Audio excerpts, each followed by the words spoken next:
Hammers up, everyone. Towelliee here. Mythic Opulence. Probably my favorite fight in all of Battle of Dazar'alor.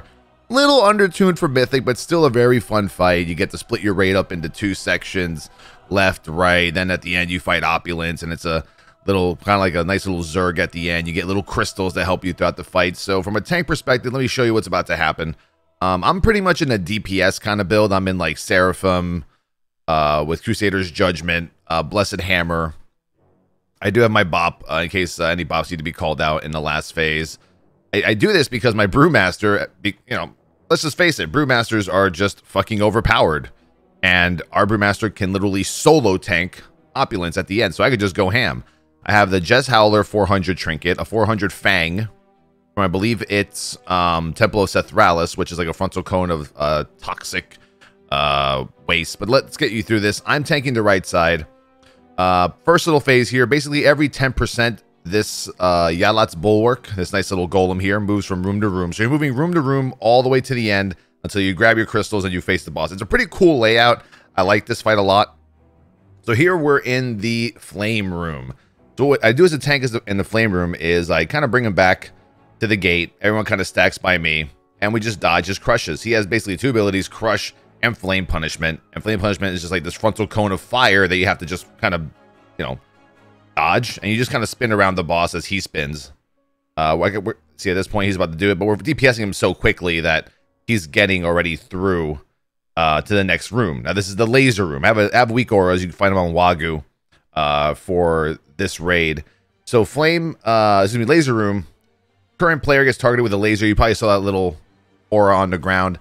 That laser follows a certain person, and they just kite it out of the way.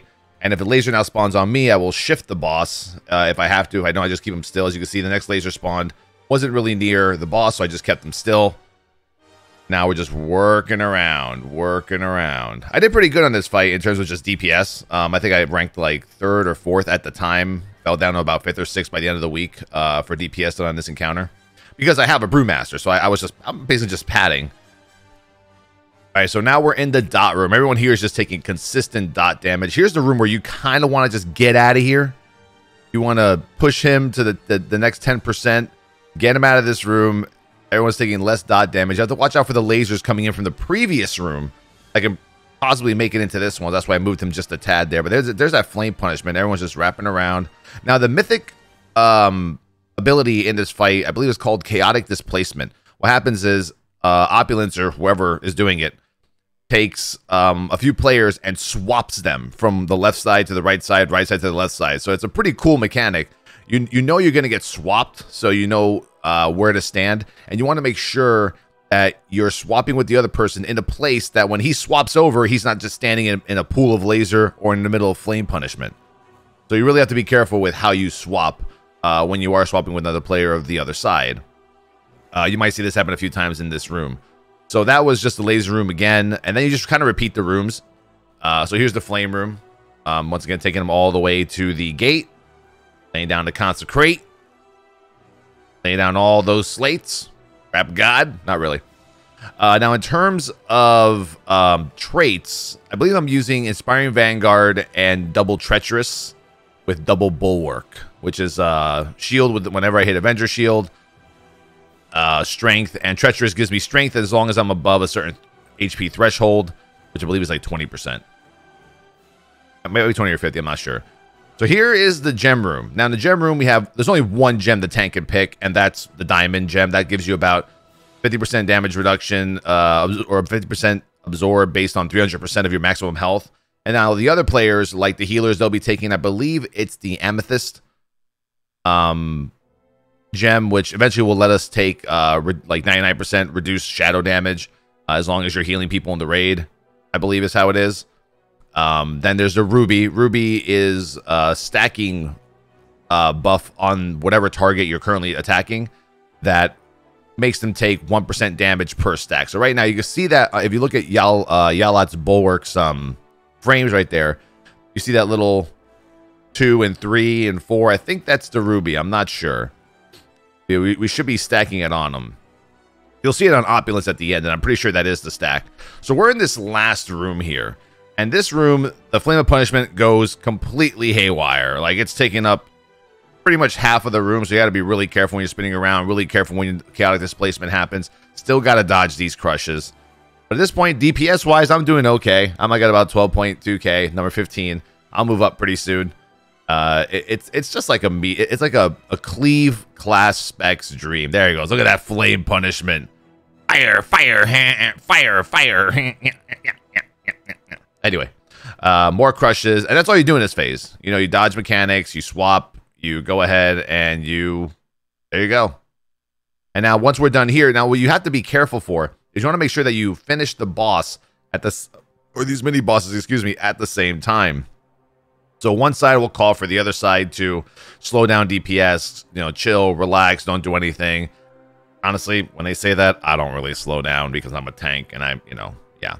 But having a Brewmaster as your other tank is pretty much a godsend for most fights in this raid. They could just take so much damage and give you so much more leeway to pump damage into bosses that I've actually spec'd for Seraphim more than I ever have in any other raid. So here we go. We're about to get into the room. You can see them coming from the other side. We're coming from this side. We're all converging. The fight's about to begin. Here goes Opulence.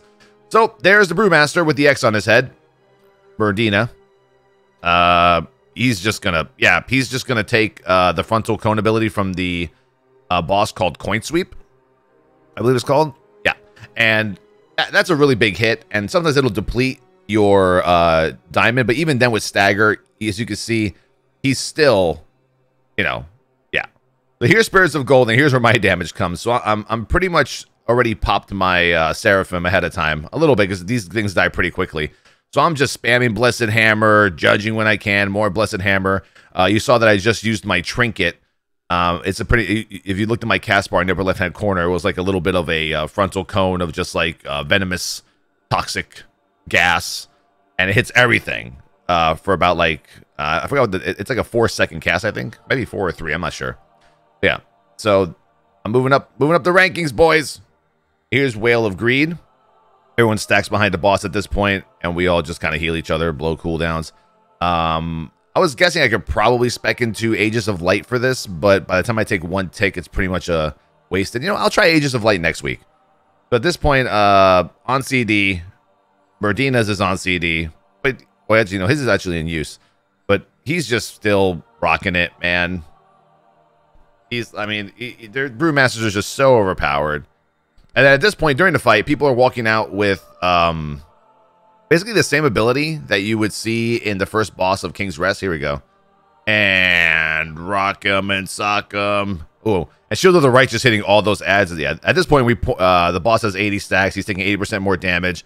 We're popping Lust. This is probably a GG right here. As in GG, we won.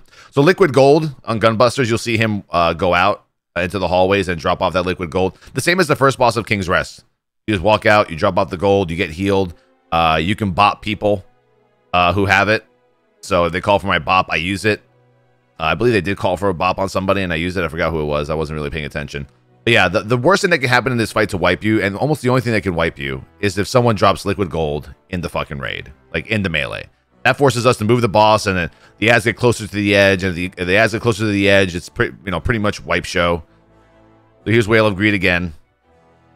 Everyone's protected. And that's it. That's the encounter. That's Opulence. Pretty easy. Took us about... How many attempts did this take us? I want to say like 20. Which I think was too much for a fight that was literally this easy. Now at the end here, you want to just loot all these little piles of gold that could have BOEs. So we see Iron Dan got the Crown of Bloody Succession.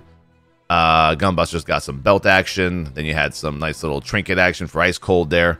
I had a 408.75 item level on week 1 for this fight. I'm currently at 411.33, I believe, on the live servers. And man, it's just been a crazy loot week. I literally went from 392 to 411 in 8 days. And no BOEs. I haven't purchased any BOEs besides the BOE that I got traded to me during our Mythic raid this week for the cloak. So yeah, there's some more trinkets and so oof. Look at that. 420 Warglaze, Bloodtooth, the Soul Feaster. Who got that one? Oh, I'm pretty sure it's the only goddamn Demon Hunter in raid. That's Kramer. But yeah, Opulence, great fight. One of my favorite encounters. Too bad it's a little undertuned. Hope you guys enjoyed the video. Any questions, you can just leave them in the notes. Then my next video will be on Conclave, then Rastakhan, and then once we kill Mechatork, then we'll probably make videos on that. Don't really think I need to make videos on the first 3 bosses. They're pretty, like, Zerg. So, you know, I think mechanics really start to kick in pretty much everything Opulence and after. But thank you for watching the video. Until next time, peace out. Much love. Here I'm thinking about, am I going to take this shit from him? I mean, I already have 415. I'm greedy. Give me all the gear.